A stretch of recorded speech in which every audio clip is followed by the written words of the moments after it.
Quem é o Adriano Lenz? Eu sou o Adriano Lenz, nascido em Santa Maria, no interior do Rio Grande do Sul. Hoje trabalho em Porto Alegre, sigo trabalhando lá também e vou contar um pouquinho da minha história para vocês. Eu fiz nutrição, comecei na minha adolescência, eu tinha em torno de 16 anos de idade. Eu sempre fui um adolescente obeso, uma criança com sobrepeso. Gostava de comer em excesso. Felizmente, sempre comi bem, alimentos de boa qualidade. Minha família já tinha isso como base, mas eu comia muito. Sabe aquele adolescente voraz? Eu sempre tive muito apetite.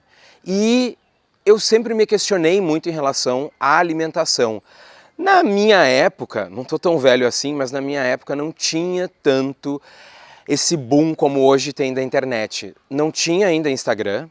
O Facebook ainda era Orkut, né? Ainda não tinha o Face, estava começando. As pessoas não tinham esse acesso à informação tão rápida como hoje.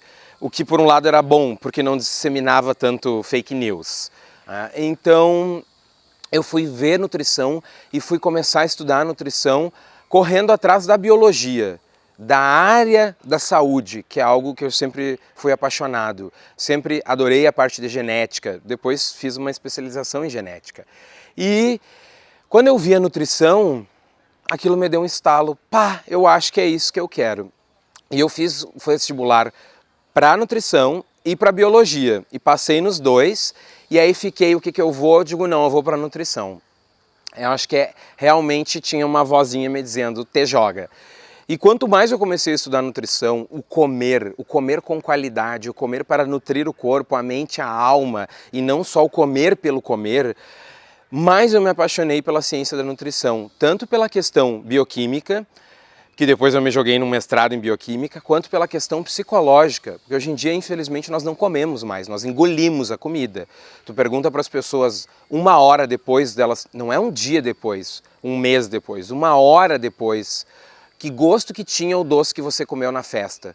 Ah, eu comi doces na festa, eu comi salgados, mas quais? Eu não sei qual que eu comi.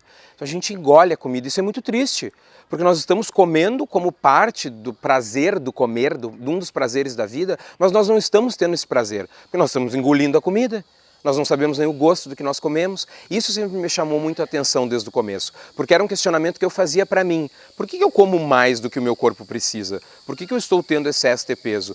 E uma das grandes respostas foi justamente essa. Porque eu não presto atenção no que eu como. Mas aí fui fazendo a nutrição, fiz obviamente o emagrecimento, todo nutricionista é cobaia de si mesmo, emagreci 30 quilos e sempre depois me mantive magro. Comecei a fazer exercícios que eu não fazia, guri de apartamento, né? Não tinha, sempre fui, guri de apartamento é o termo certo, né? Comecei a fazer esportes, praticar exercícios mesmo na minha adolescência junto com o curso de nutrição. E aí depois fiz uma especialização em genética, que é uma área que eu sou apaixonado e é uma área que eu senti que faltou na nutrição, que eu teria muito na biologia. E como eu não fui para biologia, eu digo, eu não vou perder essa área. Fiz uma especialização depois em São Paulo em nutrição ortomolecular, que é a nutrição personalizada, e no meio disso tudo fiz o meu mestrado em bioquímica, com ênfase em genética, que é a parte que nunca me abandona, que é a genética, eu sempre corro atrás dela, e que cada vez mais explica os padrões também comportamentais. Existe um elo muito grande entre nutrição, comportamento e genética. Mas isso eu falo outro dia num vídeo só de genética. E aí estou eu aqui, 8 anos depois de formado, já 10 anos, trabalhando há 8, e já vocês estão me conhecendo um pouquinho melhor.